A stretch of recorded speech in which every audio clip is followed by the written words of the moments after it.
Ok, bom dia, já estamos retornando, esperamos que cada um tenha descansado um pouco, não é? Que cada um tenha feito aquele lanche reforçado, considerando o avançar da hora, nós vamos aí até meio-dia e pouco. Na verdade, eu fico muito feliz sabendo que o pessoal de Marcos Parente, né, professores tanto da rede municipal quanto estadual, participam desse momento formativo. Essa, na verdade, é aquela relação de complementariedade que existe entre rede municipal e rede estadual, também nos momentos formativos. E nós vamos estar discutindo um tema que não se esgota por si só. Isso que faremos agora é apenas um pontapé inicial nesse processo de debate e discussão, uma vez que ele há de perdurar por todo o ano, uma vez que esse ano é um ano de formação. Nós vamos estar discutindo aqui sobre as competências gerais da BNCC. E isso vale tanto para a educação infantil, para o ensino fundamental, vale também para o ensino médio. As competências gerais, como o próprio nome diz, são gerais. Eu sou o professor Sebastião, eu sou professor especialista em educação e estou na função de articulador pró-BNCC. Foi criado em nível de Estado um grupo para pensar e discutir, pensar a aplicabilidade da BNCC em nível de Estado. E aí o Conselho Estadual de Educação acabou indicando, a partir de uma análise de currículo, dois conselheiros ou dois articuladores. Eu cito aqui a professora Gildete, que também é do Centro de Formação. Então, nós tivemos todo um ano de discussão. O que nós faremos hoje é uma aproximação das discussões, em que nível está, como está sendo pensado, quais as discussões que estão sendo feitas. E, nesse sentido, nós vamos estar aprofundando toda essa temática. Ao falar de Base Nacional Curricular Comum, a gente pode imaginar que seja algo novo nessa discussão. Mas ela já nasce a partir das indagações e das inquietações da Constituição Federal. No seu artigo 210, ela deixa muito claro isso. Há de ter... Desculpe. Há de ter uma base nacional em que o aluno possa ter a liberdade de sair do estado do Piauí e ir para o estado de Pernambuco, São Paulo, e possa dar continuidade nos estudos sem prejuízo das suas habilidades, sem prejuízo das competências que ele adquiriu. Assim como a movimentação em nível de estado. Um aluno que vem de Corrente para Teresina, ele precisa ter efetivamente todas as condições de dar continuidade dos seus estudos nos níveis e modalidades que ele escolheu. Esse aspecto também tem sua fundamentação na Lei de Diretrizes e Bases da Educação. Isso está nas diretrizes curriculares, um aspecto também fundamentado na lei, e no Plano Nacional de Educação. Se você observar todas essas premissas, todos esses balizares legais, eles são resultado da organização popular, da ida dos professores, dos profissionais da educação à rua, reivindicar de fato a participação efetiva na condução da sociedade. Embora a gente esteja vivendo alguns momentos de retrocesso em alguns aspectos, mas tudo que está na lei é fruto da luta, da conquista e da organização do povo. Pessoal de Ipiranga, bom dia, professor. Mande um alô para a cidade de Ipiranga, ligado conosco, aquele abraço. A gente tem um retorno aqui dos polos. O pessoal pode me dar uma ideia de como que está a movimentação em nível de estado? E aí a gente pode falar da base. Se você observar, a base por si só já me deixa claro qual é a dimensão que eu estou aprofundando. Se você for construir uma casa e fizer uma base bem feita, daí você pode levantar as paredes, colocar o teto, fazer até um segundo piso. Quem sabe, né, você possa ampliar e construir uma casa sólida a partir de uma base também elaborada. Então, da educação, quando se fala da base, é o mínimo, é o indispensável, é aquilo que o aluno tem que saber, independente do estado, independente do município em que ele se encontra, independente da escola. É aquilo que tem que ser comum a todos os educandos. Logicamente que, como o próprio nome diz, é a base. Daí você tem todo um outro arcabouço de conhecimento que precisa ser aprofundado. Então, quando nós falamos de base, nós estamos falando do conjunto de aprendizagens essenciais. É aquilo que é fundante, aquilo que é fundamental, que não pode ser, de forma nenhuma, deixado de ofertar. E a base se fundamenta, de fato, naquilo que nós chamamos do direito subjetivo do educando. Ele precisa ter esse conhecimento. Passa a ser um direito indiscutível. E esses conhecimentos estão fundamentados naquilo que nós chamamos de educação básica, que é a primeira etapa de formação do educando. A gente poderia ver, e tem uma coisa que me chama muita atenção, qualquer curso de licenciatura que a gente faça, a primeira coisa, quando você está trabalhando as disciplinas filosóficas, a fundamentação da filosofia da educação, é que tipo de homem, que tipo de mulher, que tipo de pessoa eu quero formar. Toda a nossa fundamentação, todo o nosso trabalho precisa ter como referência isso. Onde que eu quero chegar? Eu quero ter uma pessoa, um cidadão atuante, participante, que tenha conhecimento das suas obrigações, que cumpra, que cobre os seus direitos. Então, que pessoa eu preciso formar? E, dentro dessa perspectiva maior, que sociedade? Porque as pessoas vivem dentro de uma realidade concreta. As pessoas interagem. Nós tivemos agora há pouco a fala do professor que falava de convivência, né, harmoniosa no espaço da escola, no clima da escola, o professor Cleverson, que fez uma belíssima palestra. E, logicamente, essa sociedade, ela reflete aquilo que nós acreditamos, que nós apostamos, a questão dos valores, a questão das relações interpessoais que queremos construir. Se a gente quer uma sociedade que seja harmoniosa, que seja solidária, que a gente possa acreditar numa forma de interrelacionamento diferente, então toda a nossa formação vai estar tendo como referencial esses dois aspectos. Um é que tipo de pessoa eu quero formar e um outro aspecto é para que sociedade? De que forma eu penso a sociedade? O pessoal de Colônia do Piauí também mandando aquele abraço, bom dia. Isso aqui está aparecendo correspondente do interior, né? Daqui a pouco a gente faz um pouco as mensagens. Eu queria que as pessoas pudessem estar interagindo e discutindo em cima da temática. A base é compromisso com a educação integral. E as pessoas, às vezes, confundem educação integral com educação em tempo integral. Eu posso ter uma educação integral em tempo parcial. Isso é muito comum. Na verdade, a educação integral fala da formação do ser humano na sua totalidade, a concepção de homem holístico, de pessoa holística, né, de ser humano global. E aí, a formação integral tem como perspectiva maior a formação de uma sociedade justa, ética, democrática, responsável, inclusiva, sustentável e solidária.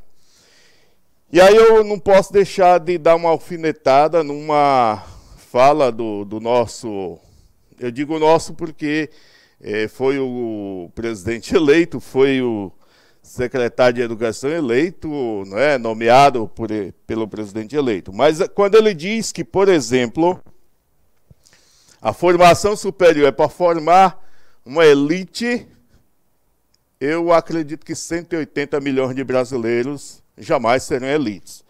Nesse sentido, ele está pensando numa educação excludente, numa educação que deixa de fora boa parcela da sociedade. Quando a gente acredita numa sociedade inclusiva, todos têm a oportunidade, todos têm a possibilidade de participação. Queremos formar conservadores, como proceder? Né? É muito grave Batalha fazendo essa pergunta e a gente interage dizendo: os elementos com os quais eu faço ou interfiro na formação desse educando vai me dizer que tipo de educando eu estou preparando. Dificilmente eu chegarei a resultados diferentes desenvolvendo as mesmas práticas. Se eu quero resultados diferentes, eu preciso fazer ou desenvolver práticas diferentes. No sentido de que a gente, né, acaba sendo exemplo. Todos nós, professores, educadores, como queiram ser chamados, somos exemplos no espaço da nossa sala de aula, no espaço da nossa escola. Os alunos se espelham muito mais pelas nossas ações, pelas nossas atitudes. Não adianta eu ficar dizendo seja ético, seja justo, se na minha prática, no meu cotidiano, né, eu acabo desenvolvendo práticas que contrariam o meu discurso. A formação integral, a gente poderia ver resumidamente nesse gráfico, que fala da formação do corpo, formação física de fato, a formação social, que se dá na interação entre os indivíduos, entre as pessoas. A gente só se torna gente na comunidade de gente. Então, assim, todas as influências que eu recebo ao longo da minha trajetória de vida, elas dizem que tipo de pessoa eu sou, potencialmente. Isso sem acreditar no fatalismo, na fatalidade, naquela discussão total, mas apostando que o ser humano, mesmo que ele tenha uma influência social, ele é dotado de liberdade, ele pode transcender esse espaço. Então, a transcendência humana me possibilita superar toda uma realidade factual e, de certa forma, construir uma nova realidade. Um outro aspecto é o aspecto cultural, faz parte do nosso cotidiano, as manifestações, as rezas, as excelências que tem no interior, as procissões para chover, em alguns lugares procissão até para acabar com a chuva, porque tudo isso são manifestações culturais e precisam ser valorizadas. Às vezes passa a ser objeto até de desuso ou descaso, e o que a nossa escola precisa resgatar este aspecto, né, primordial, que é da cultura popular.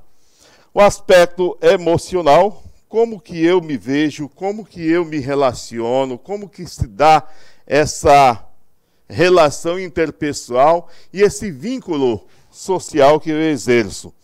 E a gente precisa desenvolver também o aspecto intelectual.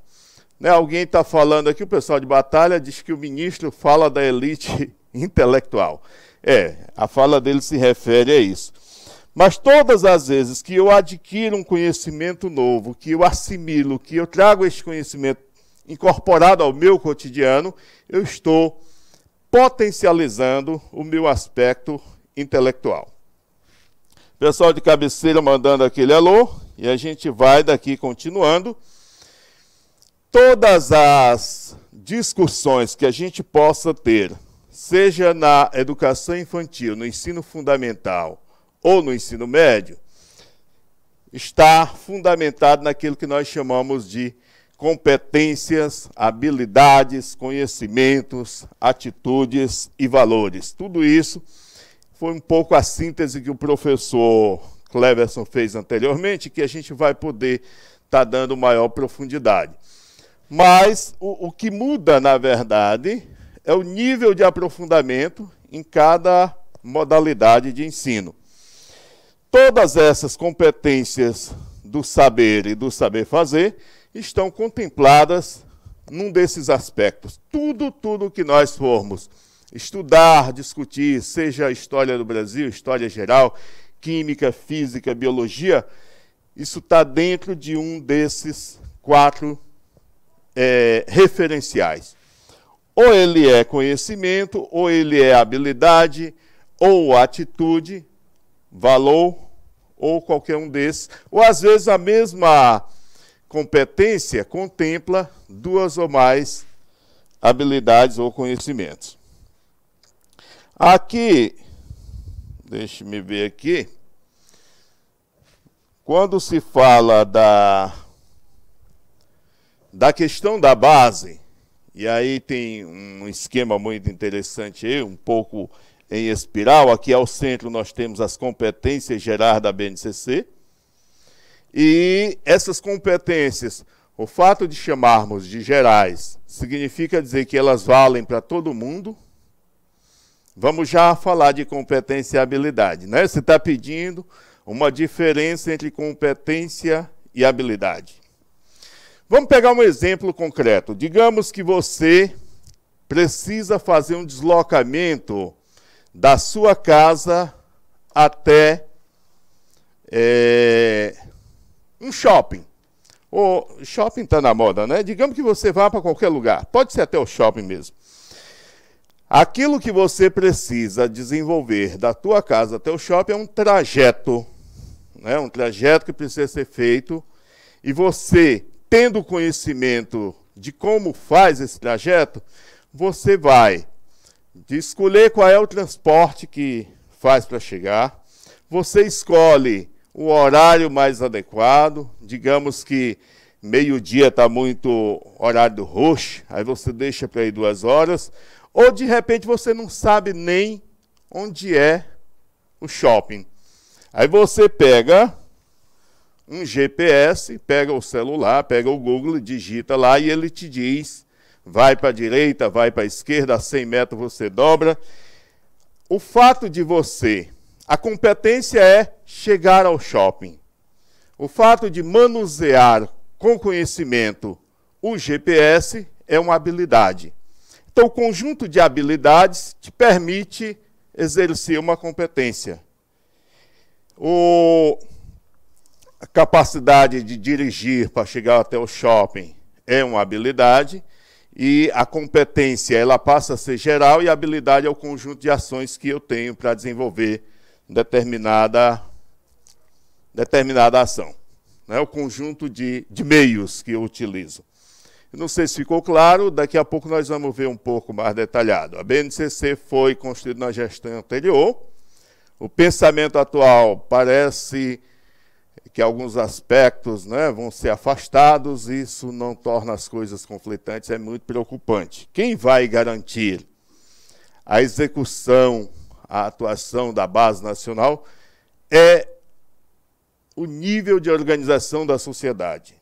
Nós costumamos dizer, por exemplo, que o Plano Decenal de Educação, o próprio nome diz, são 10 anos, ele ultrapassa governos. A Base Nacional Comum Curricular também tem essa perspectiva. Nós não estamos construindo para o governo anterior, não estamos construindo a partir de um paradigma, né, ideológico, mas estamos construindo a partir daquela concepção de sociedade que nós queremos, de ser humano que nós queremos construir. De modo que acredito que os conflitos existam, mas, enquanto política de Estado, a base nacional precisa continuar. Né? Nós tivemos, só revendo aqui um pouco o aspecto histórico, há bem pouco tempo ele foi apresentado o currículo para o ensino fundamental. Está no Conselho Estadual, sexta-feira próxima vai ter uma conferência para que a sociedade possa dar, né, um parecer, possa estar acompanhando. Isso se fundamenta a partir da participação efetiva da sociedade. E quem vai dizer se será democrático ou não, é essa predisposição nossa de continuar participando. Então, espero que a gente possa avançar nesse sentido.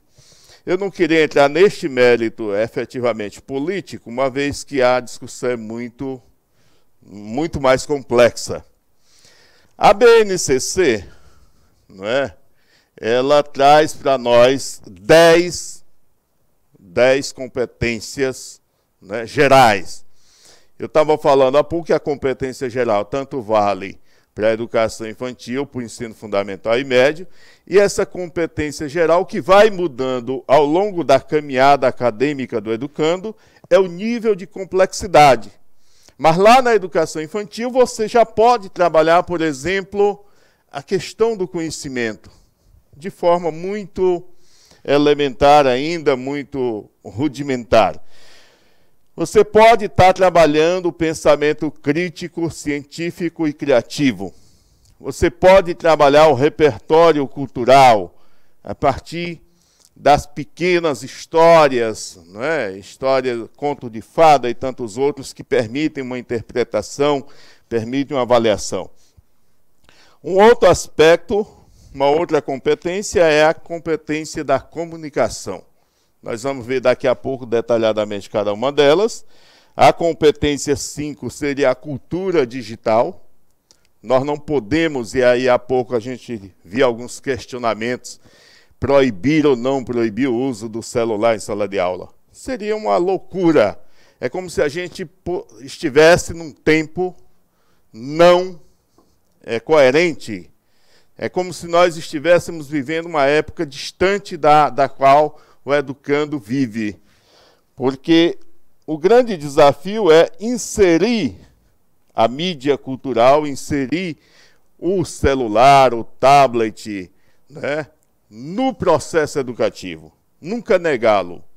Na verdade, você pode até, um caso concreto, você pode utilizar até para uma chamada virtual.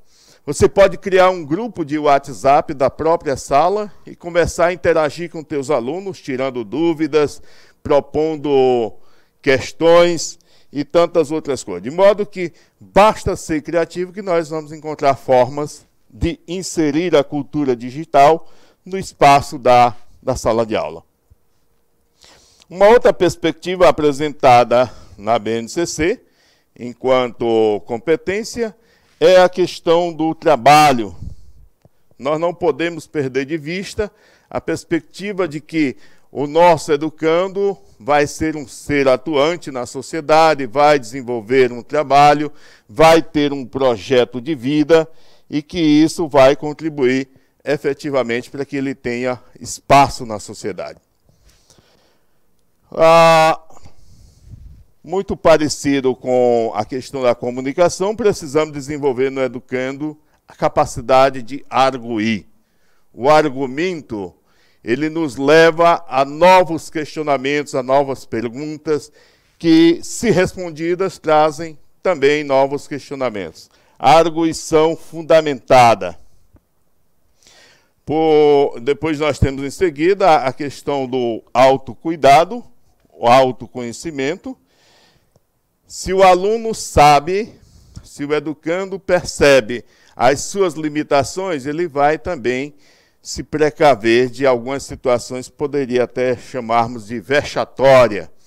O aluno diz, olha, eu não conheço, eu não sei que atitudes eu teria diante dessa questão. De modo que, tendo o autoconhecimento, ele vai poder se posicionar melhor em determinadas situações. O autocuidado diz respeito, inclusive, ao zelo pelo próprio corpo, as condições de higiene, de convivência, daqui a pouco nós vamos detalhar. Ainda nessa perspectiva de participação, tem a questão da empatia e da cooperação. Nós vamos detalhar daqui a pouco como é que se dá na prática.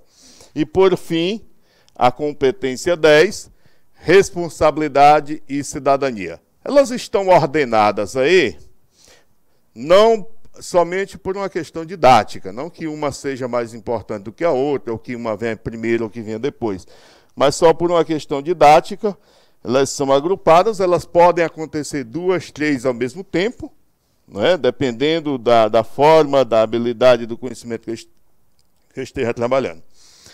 Nós vamos pegar a primeira, que fala do conhecimento. As pessoas vão para a escola porque têm a expectativa de aprender algo. Se você deu uma aula, se o aluno passou a manhã toda na escola, à tarde ou à noite, seja lá o horário que ele estude, ele precisa voltar com um novo conhecimento. A cada aula, o aluno precisa incorporar para si algo de novo. Porque senão não faz sentido ir à escola. Conhecimento, valorizar e utilizar os conhecimentos sobre o mundo físico, social, cultural e digital. Tudo isso que nós temos na sociedade, todos os conhecimentos acumulados, desde a Grécia Antiga, tudo isso é parte do arcabouço que o aluno precisa dominar, para que ele compreenda a partir da sua formação. O pessoal de Olho d'Água está dizendo, professor, com as tendências que observamos referente à formação, algo poderá ser alterado? A BNCC pode ser alterada? Não. A BNCC, na verdade, é um referencial. Ela está lá valendo para o Brasil todo, para todo o estado, e cada município tem que ter como referencial a base. Agora, o que vai ser alterado, modificado, sugerido, é o currículo do estado, é o currículo do município, porque aí você vai ter o acréscimo daquilo que nós chamamos de parte diversificada do currículo. Aqueles aspectos que são imprescindíveis para o município que precisam estar contemplados no currículo do município. A base, a BNCC em si, é um documento já votado, sancionado, aprovado e em execução, e que serve como referência para a construção dos currículos. Hoje, por exemplo, o Piauí já fez o seu currículo para a educação infantil, depois os municípios pegam esse material, estudam, rediscutem, fazem aquilo que nós chamamos de conferências plenárias com a participação da sociedade e aprimoram e dão o seu tom em nível de município. Quer dizer, este aspecto aqui precisa ser abordado porque o município nosso, pela sua especificidade, pela sua localização, precisa ser trabalhado. Pajeú esclarecendo a proibição da nossa escola, contudo, falei que utilizamos até com frequência. Isso é muito bom, Pajeú. Qualquer que seja o uso do celular ou das mídias, ele precisa ser feito com racionalidade. É preciso ter um planejamento, a racionalidade do uso. Eu acho que é isso que nós estamos defendendo. Um abraço aí para Pajeú, logo depois ali de Canto do Buriti, tive lá um tempo desse.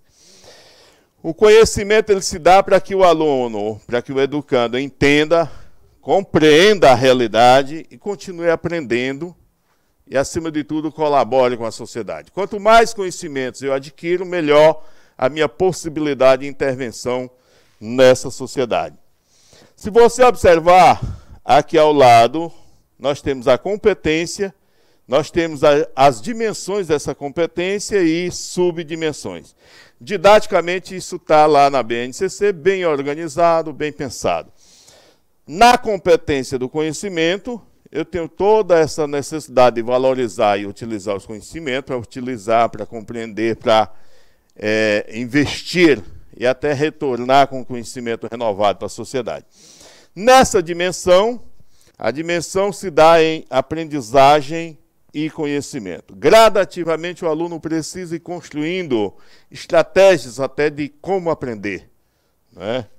Tem pessoas que conseguem aprender com o rádio ligado, tem pessoas que têm que ser silêncio absoluto, tem outras pessoas que só conseguem se ler em voz alta, e tem pessoas que só conseguem de diversas outras formas e modalidades.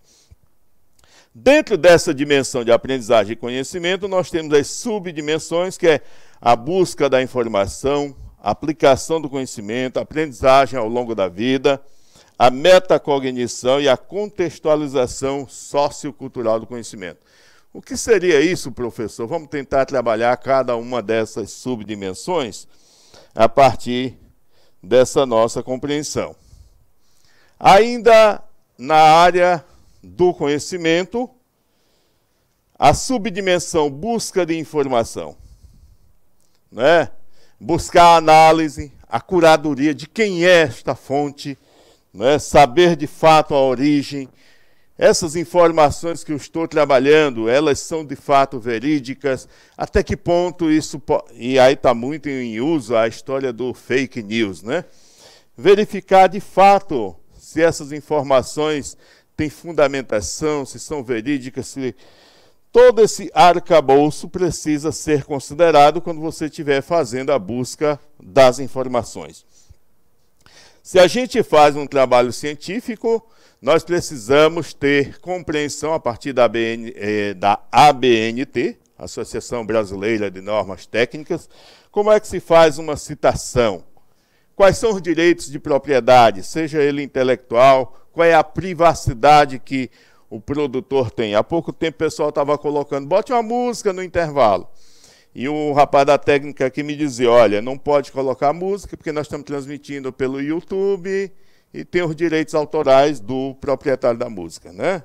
Então, todo esse complexo de informações, ele precisa estar aqui na busca de informação. E, por fim, a questão do uso ético. Isso aqui é uma das subdimensões no campo do conhecimento. A aplicação do conhecimento é uma outra subdimensão. Vocês têm como dar um zoom? Estão pedindo aqui. O material vai ficar aí, se não der, porque são muitas informações, infelizmente não foi possível fazer uma fonte maior. Vocês têm como dar um zoom? Vamos tentar aqui fazer... não deu certo. Aí. Tá, então nós estamos aqui tendo uma tentativa de ampliar aqui, mas de qualquer forma o material fica aí para revisão, não é? Vamos ver aqui o que é possível. É o próximo. Né? Nós estamos aqui tentando ver um pouco a fonte. Não, no próximo slide. Bom, vamos ver aqui. É o próximo. Isso. Seria aqui. Então, na questão do conhecimento, a aplicação do conhecimento, nós temos aqui... Rapaz, o negócio agora ficou tão grande que não cabe. A questão da busca da informação nós já trabalhamos. Aplicação dos conhecimentos, listagem, como é que esse conhecimento que o aluno adquire, como é que ele se dá na prática. Então, a partir da listagem, do resumo, da seleção, conhecimentos adquiridos, a conexão, onde é que este assunto se conecta com o outro, de que forma eu posso estar construindo um novo conhecimento. A utilização para solucionar problemas diversos. Eu vou pegar um exemplo concreto aqui. Alguns professores têm dificuldade de trabalhar a questão da matemática na prática, né? Eu preciso medir quantos metros de cerâmica eu preciso colocar numa sala de aula. Então, leve uma trena, leve um material concreto para a sala de aula, faça os alunos medir, transforme metro em centímetro, calcule a área. Isso seria a possibilidade de utilizar os conhecimentos da própria matemática para solucionar problemas no cotidiano desses educandos. Imagine que algum deles precisa colocar um piso na sua sala, no seu quarto, e precisa ter noções, inclusive, de medida. E a partir disso, nós vamos estar criando também novas formas de aprendizagem. Ainda na subdimensão, não é? Aprendizagem ao longo da vida, nós podemos ver que experimentos, que conhecimentos me possibilitam uma autonomia para aprender. Aquilo que eu aprendi na educação infantil, no ensino fundamental, me possibilita ter melhorias na minha aprendizagem no ensino médio ou superior, porque eu trabalho com a perspectiva de que o indivíduo vá também para a universidade. Esse conhecimento estabelece relações de colaboração com os demais conhecimentos. Ele me possibilita intervir na sociedade, De que forma? E aí a gente pode aqui, por exemplo, lembrar a hipotenusa ao quadrado igual à soma do quadrado dos catetos. Eu aprendi isso durante algum tempo, teorema de Pitágoras, e até agora não consegui entender como utilizar na vida, a não ser nessa palestra para citar como algo que não teve muita fundamentação, não teve muito resultado. Uma outra subdimensão, ainda dentro do aspecto do conhecimento, tem a metacognição. A metacognição é ir além do aprendizado, além da assimilação do conteúdo, que é a consciência sobre o que, como e por que se aprender. A gente não precisa estar só assimilando passivamente os conhecimentos. A gente precisa compreender qual a razão deste aprendizado. Em que eu posso, qual seria a aplicabilidade desse novo conhecimento? Por que aprender? Ainda dentro dessa perspectiva, nós temos a definição das necessidades, seja metas, estratégias, quais são as ferramentas de aprendizagem mais adequadas, e, por fim, a avaliação do que se aprende. Tudo isso está dentro daquilo que nós chamamos competência do conhecimento, e como subdimensão nós temos esses aspectos. Por fim, a última subdimensão do conhecimento seria a contextualização sociocultural dos conhecimentos. Não tem coisa pior do que você estar numa roda de amigos, seja do trabalho, seja amigos mesmo da mesa de conversa, não é? E você não ter nada a acrescentar sobre aquilo que está sendo discutido. Você passa a ser ignorado até naquele espaço. Então, a discussão de ideias, o compartilhamento, a construção coletiva, isso nos engrandece enquanto ser humano e isso possibilita a ampliação do nosso conhecimento. A compreensão e respeito aos valores. Outro dia tinha alguém dizendo assim, olhe, eu sou contra o casamento gay. Eu disse, você só pode ser contra se algum gay estiver lhe pedindo em casamento. Se não, é um problema que você tem que aceitar como normal, tem que aceitar como natural. De modo que eu não queria entrar nessas discussões, não é? Mas, assim, a gente precisa ter a compreensão de que todos são aceitos, inclusive eu. Né? Se a gente compreende de que o espaço do outro é o espaço do outro, a gente vai poder conviver respeitosamente com todas as crenças, com todos os valores, com todo o contexto social que se apresenta. De modo que isso também é parte do conhecimento. Teclado com problema, Zé de Freitas pedindo alguma coisa e tal. A parte relativa ao tempo integral está sendo transmitida no canal 5. Isso aqui nós estamos, o canal 4, aqui nós estamos trabalhando o tempo parcial, vendo um pouco a questão das... A segunda competência que nós citamos naquele organograma é o pensamento crítico, científico e criativo. O que seria esse pensamento? Despertar a curiosidade e utilizar as ciências com criticidade e criatividade. Teve um tempo em que tudo que era científico era verdade. O que a gente precisa compreender é que a verdade é filha do seu tempo. Aquilo que parecia verdade há 10, 20, 30 anos já foi refutado, já foi rediscutido, e uma nova teoria acabou por assumir. É profundamente lamentável que ainda tenha gente dessa nova gestão que pensa que a Terra é plana, né? Que a Terra é chata, e que daqui a pouco ele pode escorregar no abismo da Terra, né? Ele pode cair. Né? Já faz algum tempo de que descobrimos que a Terra é redonda. Então, exercitar a curiosidade intelectual. Qualquer pessoa que participou ainda na educação infantil, aquelas experiências com um ovo para ver a pressão atmosférica, a pressão do ar, não esqueceu nunca, porque o processo de experimentação, o processo de testagem, te possibilita aprender com mais profundidade, te marca no sentido da aprendizagem. O aluno precisa ser crítico a partir daquelas informações que ele recebe, não recebê-las de forma passiva, mas que ele tenha a compreensão de que esse aspecto precisa ser repensado.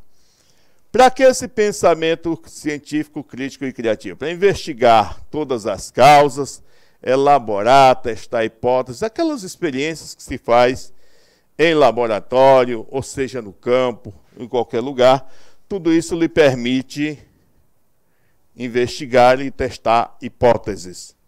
Você tem um problema X para resolver, você faz a partir de uma interrogação, o que preciso resolver neste problema? Daí você lista uma série de possibilidades que nós chamamos de hipóteses. Nessa competência, nós temos a dimensão da criatividade e a dimensão do pensamento crítico e científico. Nessa dimensão da criatividade, nós temos subdimensões: exploração de ideias, conexão, criação, solução e execução. Isso está organizado didaticamente, depois vocês vão ter a oportunidade de ver. Esse material já foi produzido em nível nacional e a gente não quis alterar um pouco o layout em função da veracidade da fonte. Dentro da subdimensão, dentro da dimensão pensamento científico, nós temos a formulação de perguntas, interpretação de dados, lógica, desenvolvimento. Quem já fez um trabalho de pesquisa, seja monografia, seja trabalho de conclusão de curso, está sabendo exatamente como que essa coisa se dá. Esses aspectos, eles precisam ser trabalhados na questão, em todos os aspectos da formação.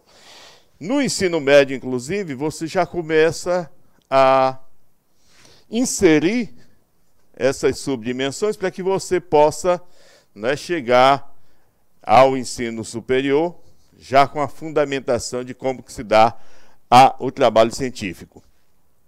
Exploração de ideias na subdimensão, pensando no pensamento, na questão da competência do pensamento científico, nós temos a questão da subdimensão exploração de ideias, que passa pela testagem, pela combinação, você modifica as ideias, atinge novos objetivos, resolve problemas. Todas as vezes que um aluno, pelo processo de síntese, de análise, ele é capaz de pegar aquela experiência que ele vivenciou e aplicar num outro contexto, isso lhe permite a solução de problemas, isso lhe permite novas combinações, novas ideias e assimilar e construir novos conhecimentos. Na subdimensão ainda, a gente precisa saber como é que se dá a conexão. Como é que essa ideia se relaciona com outra?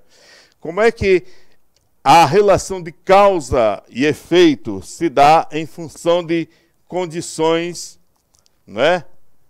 novas ou modificadas a partir de diferentes caminhos? Como é que eu estou trabalhando essa perspectiva do ponto de vista científico? Ele permite também, como subdimensão, a criação de processos. A partir daquela dificuldade, daquele problema que foi solucionado, ele pode estar transferindo esse conhecimento para uma nova realidade e construindo novos paradigmas. Ainda com relação ao pensamento crítico e científico, o aluno, ao investigar, ao analisar, ele pode estar apresentando soluções, modificando, apresentando e criando inovação. Na medida em que eu desenvolvi o processo, na medida em que eu disse o que eu devo fazer, de que forma, que caminho eu estou seguindo, logicamente, isso me leva a crer de que eu vou construir soluções inovadoras. Se você observar, por exemplo, por que o raio-x hoje se chama de raio-x? O grande cientista estava tentando uma outra pesquisa, estava tentando ver outros aspectos, né? E ele percebeu que Ao fazer a testagem e experimentação, ele acabou descobrindo um raio que dava transparência às imagens e ele não tinha nome e chamou de raio X, até que a coisa acontecesse. Então, muitas vezes você, do ponto de vista científico, está buscando um conhecimento e acaba descobrindo um outro até por acaso.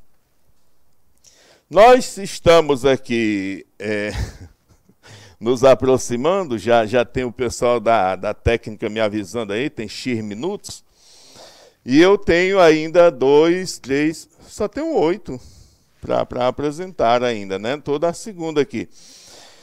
A execução, na subdimensão execução, nós temos a experimentação das opções, nós temos a previsão das possibilidades e consequências, aquilo que nós chamamos de hipótese, nós temos a avaliação do processo, quais são os riscos, as incertezas que precisam ser trabalhadas, e nós temos, por fim, a colocação dessas ideias em prática.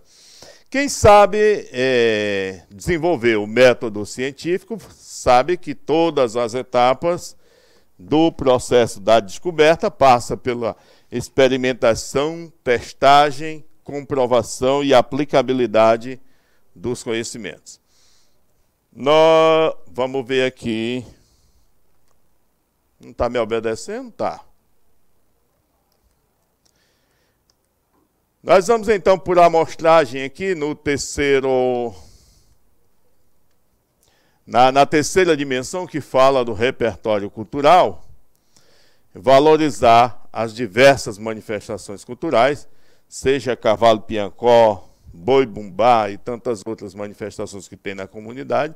Eu não posso cantar o mundo se eu não cantar a minha aldeia, se eu não valorizar aquilo que eu tenho de mais próximo.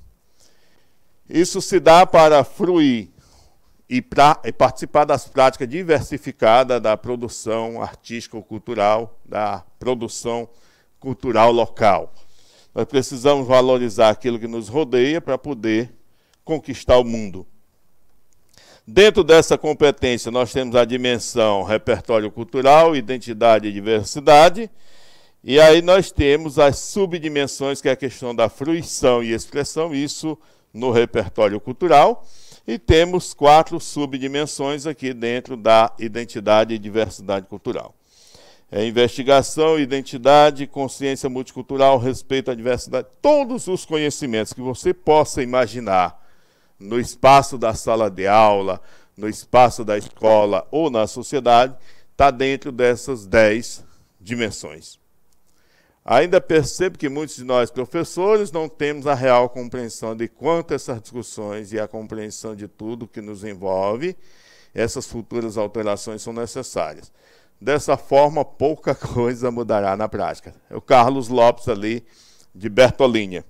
E, Carlos, a gente não alimenta sequer a expectativa de que, a partir do decreto, a partir da promulgação da BNCC, a gente, num passe de mágica, mude a realidade e a prática nossa enquanto espaço de sala de aula. Não temos essa mera ilusão. O que nós temos clareza é onde estamos e para onde queremos ir. Esse trajeto, esse percurso, ele será construído.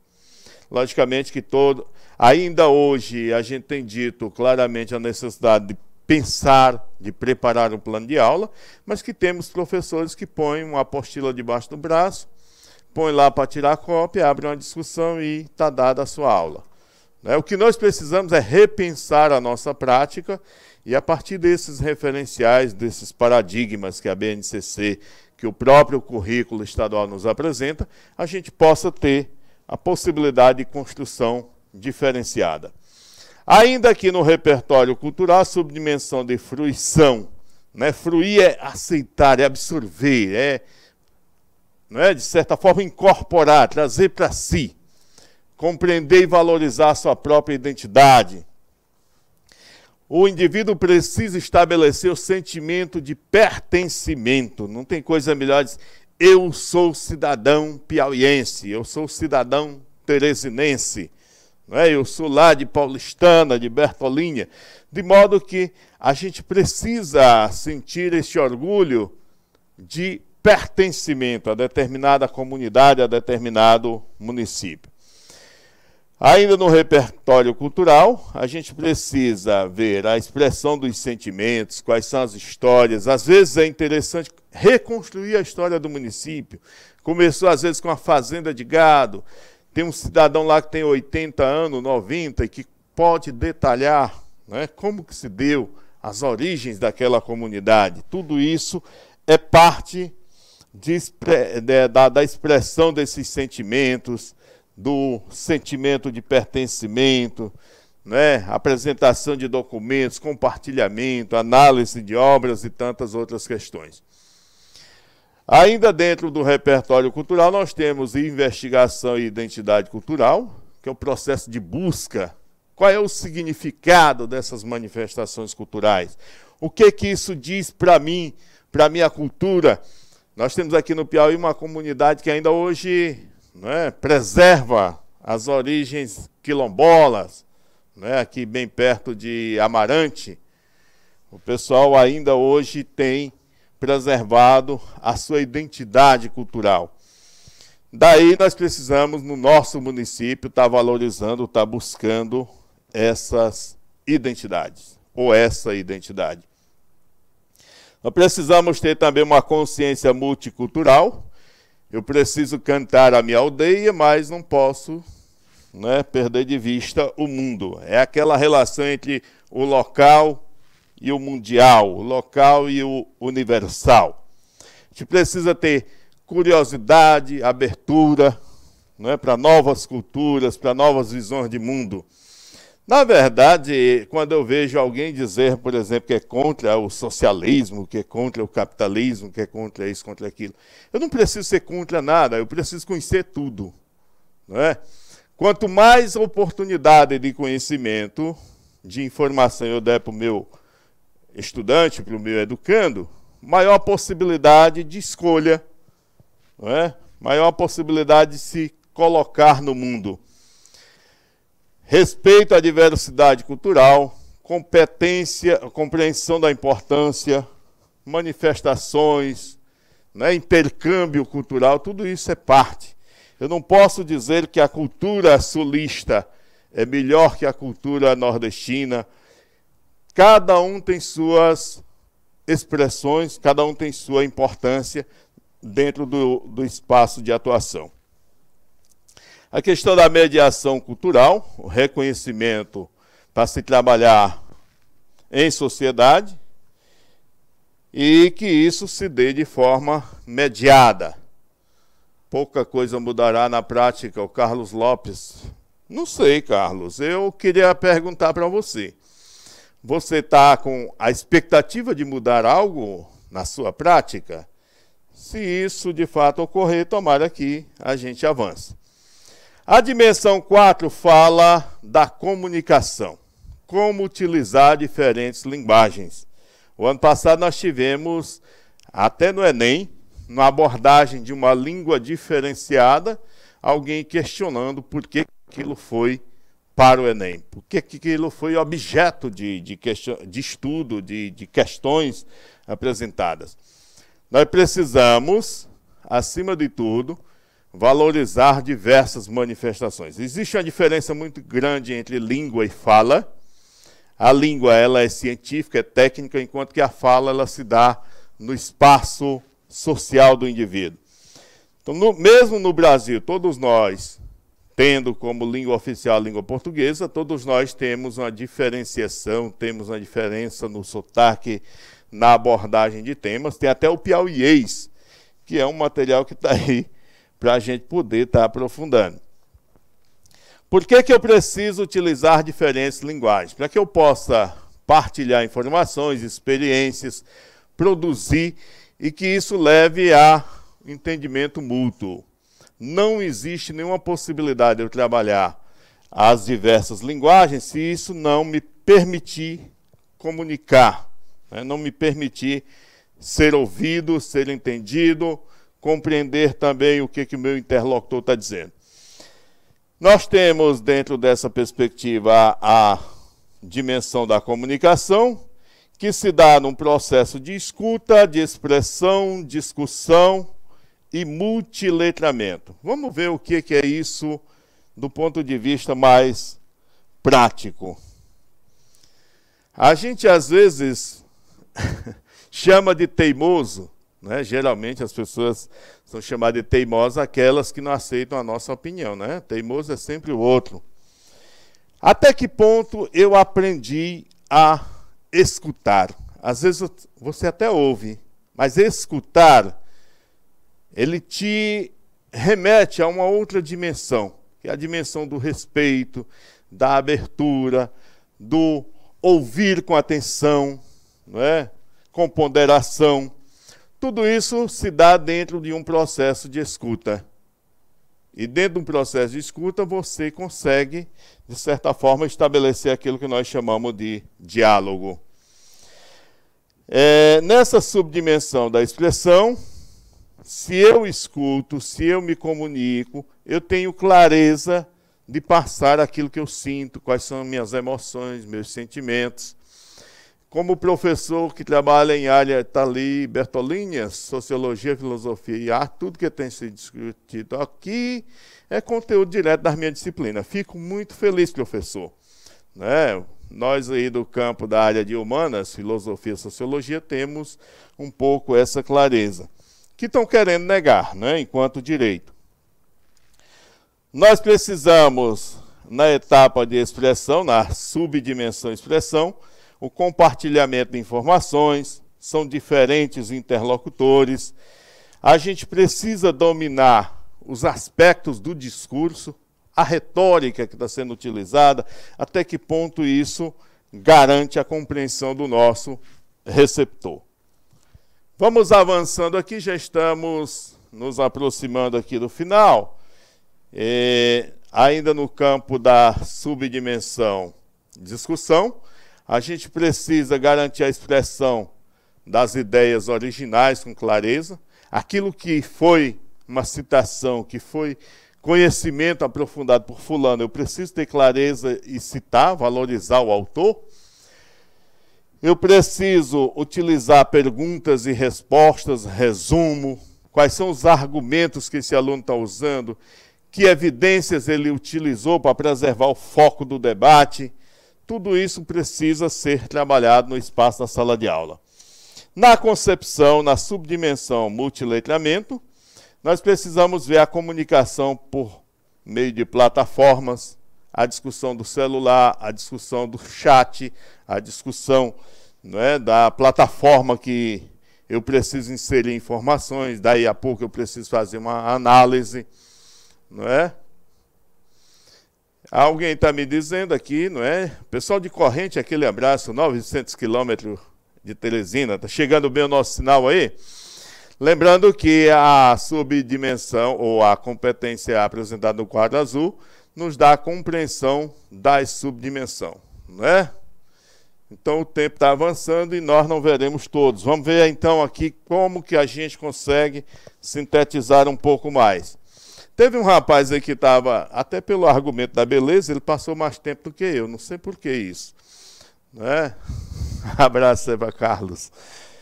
A dimensão 5, a dimensão não, a gente precisa ter clareza do que nós estamos falando. Não é dimensão, a competência 5, que tem dimensão e subdimensão. Vamos avançar então, sem detalhar as subdimensões. Porque o pessoal está chiando, à tarde também tem informação, e o material vai ficar aí para vocês aprofundarem. Tá bom? Obrigado aí pela sugestão. A compreensão da cultura digital, utilizar, criar, né, de forma criativa, de forma crítica, significativa e ética, toda a tecnologia. Nós vimos recentemente aí numa competição até desenfreada, né, o uso de fake news, informações que manipulam, e de certa forma, tudo que faltou ali foi um pouco de ética naquele processo. Não quero entrar aqui no mérito de dizer que A tem razão, B tem razão. Mas todas as vezes que eu tiver que até replicar uma informação, eu preciso me dar conta se aquela informação, ela vai ao encontro daquilo que eu acredito, daquilo que eu aposto, ou se aquela informação vai contribuir para algum enriquecimento intelectual. O pessoal de Barras ligado conosco, aquele abraço, não é? Diz que o som lá em São João do Piauí está instável. Vamos ver aí o aspecto técnico. Então, nessa competência digital, nós temos a dimensão computação e programação, pensamento computacional, cultura e mundo digital. Esses aspectos são trabalhados dentro do domínio da utilização de ferramentas, dentro da produção de multimídia. Nossos alunos podem ser incentivados até a criar software, né? Programas computacionais. Nós estamos com a inovação aí no ensino médio. Algumas escolas estão fazendo muita coisa boa do ponto de vista da robótica, a inserção da robótica que está dentro da computação e programação, está dentro do mundo digital. A gente precisa dominar a linguagem de programação, o domínio de fórmulas ou algoritmos, né? A gente precisa visualizar os dados, ter uma compreensão do mundo digital e, acima de tudo, não perder de vista o uso ético das informações. Aqui o que nós temos é detalhamento da competência 5, e aí a gente chega rapidamente aqui na competência 6, trabalho e projeto de vida. Vamos ver como é possível avançar. Com relação ao trabalho, a gente precisa valorizar e apropriar-se dos conhecimentos e experiências. O governo do estado tem feito um trabalho interessante do ponto de vista do campo profissional, né? O cara às vezes é pedreiro, carpinteiro, mas não tem um certificado. De modo que tem um programa aí que já possibilita a inserção desse profissional em aprimoramento dos seus conhecimentos, né? Valorização das experiências, do conhecimento. Você já pode atribuir a ele um título, né? Certificar aquele conhecimento que já existe. Então isso passa necessariamente pela perspectiva do trabalho e pela perspectiva também do projeto de vida. A gente precisa entender o mundo do trabalho, fazer escolhas alinhadas à cidadania, ter uma perspectiva de construir um projeto de vida e que ele possa lhe auferir autonomia, criticidade, responsabilidade. Esse é o grande desafio. Os nossos alunos, nossos educandos, estão na nossa escola, na sala de aula, para que ele possa também ter essa perspectiva de trabalho e inserção, né, na perspectiva do projeto de vida. Nós temos aqui as subdimensões, que a gente poderia estar trabalhando um pouco. Como é que se dá a determinação? Você só tem projeto de vida se você tiver vontade, desejo de fazer algo. Isso requer esforço, autoeficácia, perseverança, autoavaliação. Se a gente tivesse tempo, íamos trabalhar detalhadamente cada um desses, mas a gente pode deixar o material aí. Na subdimensão ou na dimensão do trabalho, compreensão sobre o mundo do trabalho e preparação para isso. Outro dia eu vi um documentário que me diz que daqui a 20 anos diversas profissões vão deixar de existir. Né? E a gente sabe que essa mutação é constante. Aquilo que... Você imagina aquele indivíduo que digitava lá no tacógrafo, não, aquele... Né? Aquele indivíduo que... Não, o datilógrafo, graças a Deus, evoluiu para o digitador, né? Mas tinha um sujeito que era mecanógrafo, que rodava lá no mimeógrafo. Talvez ainda tenha a escola que tenha a mecanografia. Mas eu queria me referir ao telégrafo, não é? O cérebro me furtou essa informação. Já imaginou você mandar mensagem por códigos, não é? Essa profissão se acabou faz tempo. Hoje, não é? Quem está sendo demitido aí é o pessoal do correio, porque o e-mail chega com muito mais velocidade. Ainda no campo do trabalho, nós vimos aqui a questão, aqui é o detalhamento das subdimensões, determinação e esforço, como é que se dá a autoeficácia, a perseverança, não é? E, por fim, aqui nós temos a argumentação, que é uma dimensão, uma competência que dá ainda daquelas 10 competências que falamos no início da exposição. A capacidade de argumentar com base em dados, fatos, informações confiáveis. Sócrates falava de uma história de tautologia, de informação não fundamentada, né? Nós tínhamos ali os falsos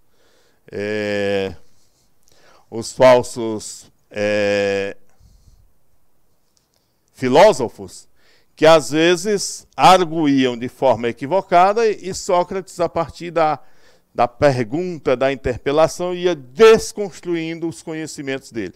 Então, o nosso aluno precisa ter a capacidade de argumentar, mas argumentar com base em fatos reais, em fatos concretos, informações fundamentais. Dá licença. Bom, de modo que, para que é essa capacidade de argumentação? Para que ele possa formular, sugerir, negociar, propor novas ideias, discutir pontos de vista divergentes ou ponto de vista comum, com base em tudo quanto é direito humano, a questão ética, socioambiental, a questão do consumo responsável, não é?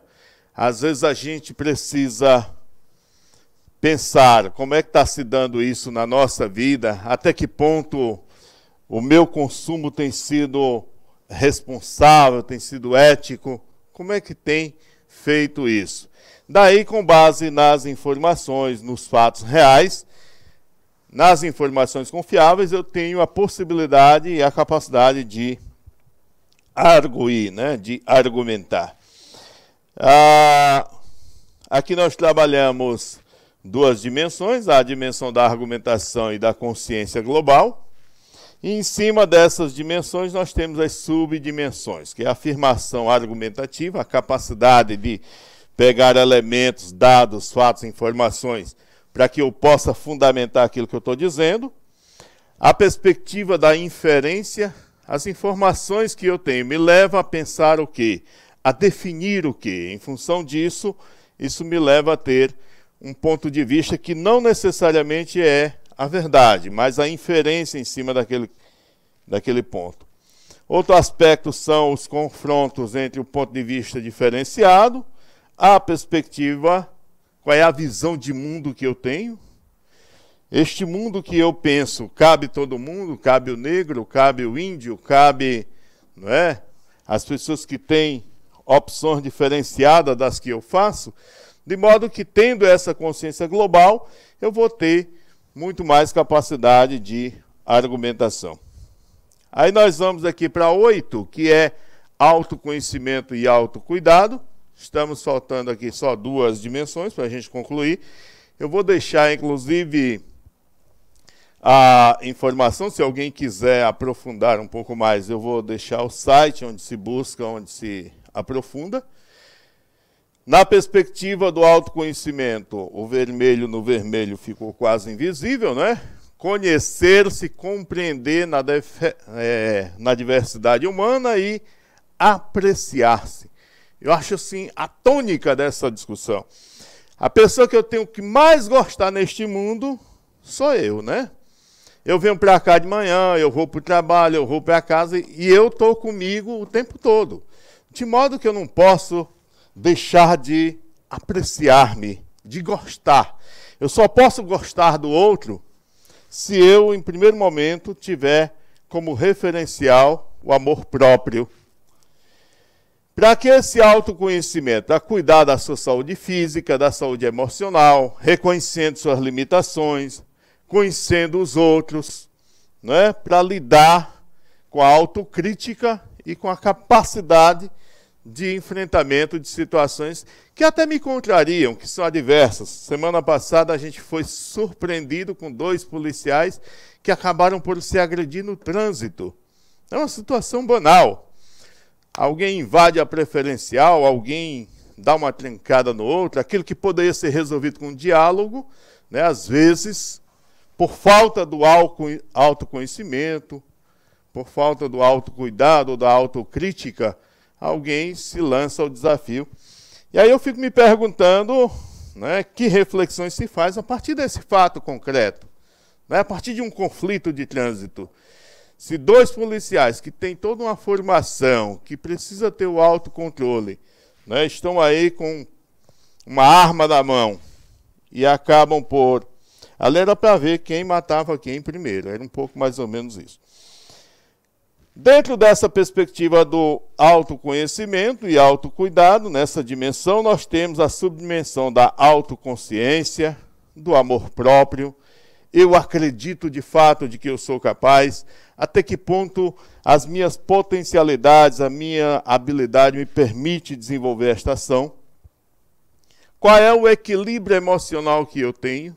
Né? Geralmente, quando a gente vai fazer uma palestra, começa um frio na barriga e depois toma conta do corpo todo, não é? Daí é preciso você ter um equilíbrio emocional para poder desenvolver aquela ação. Como é que está a minha saúde? Quais são os cuidados que eu tenho? Qual é a minha rotina de ida ao médico para satisfazer, não é? Para ver como é que está o check-up, essa coisa toda, que está na perspectiva do autocuidado. E a atenção plena para a capacidade de reflexão. Né? Pensar a ação, refletir é pensar antes.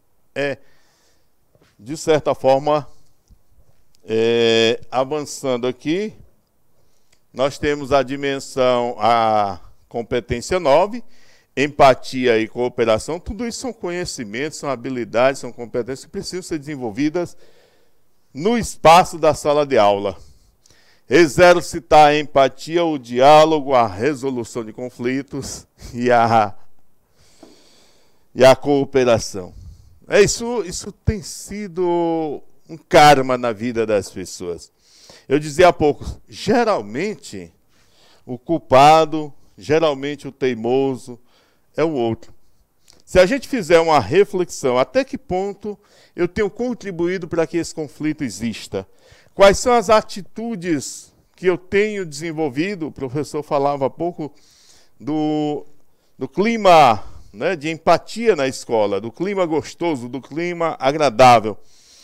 Até que ponto eu, enquanto ser humano, tenho contribuído para que esse clima seja de fato de cooperação, de resolução de conflito?